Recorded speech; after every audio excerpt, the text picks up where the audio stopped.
انا جايب لك النهارده عرض في الجون مديل البريسيشن ال 5810. اتفرج معايا لاخر الفيديو هتعرف المواصفات والسعر ان شاء الله. النهارده عرض جديد وطازه من شركه شمس الخدمات الكمبيوتر على ديل بريسيشن ال 5810.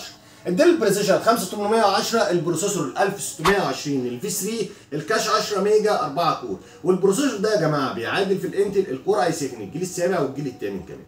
بروسيسور زين 1620 الفي 3 بيبقى كاش 10 ميجا 4 كور برامات 16 جيجا دي رام 4 هارد 500 ساتا كارت فيجا انفيديا كوادرو الكي 420 بيبقى 2 جيجا وبيعلى مع الرامات.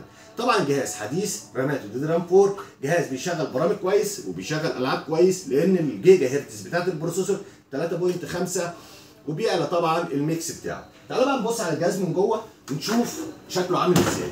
ده البروسيسور يا جماعه، دي الراكه بتاعت الرامات، طبعا الرامات تحتيها ده كارت الشاشه باور سبلاي 635 واط. الجهاز طبعا بيقبل معاه كروت شاشه جي تي اكس 10 لغايه ال 1060 مرتاح ولغايه ال 1070 كمان مرتاح يا جماعه.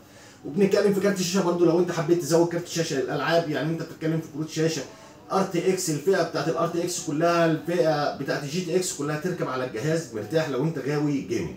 بضمان 3 شهور ضد عيوب الصناعه، وعرض حصري من شركه شمس والفتره محدوده 7000 ونص، واسال بره عشان تعرف الفرق. الاجهزه بتاعتنا كلها فرز اول فرز اول، تقفيل بلادها اول استخدام في الشرق الاوسط هو حضرتك. كل عام وانتم بخير.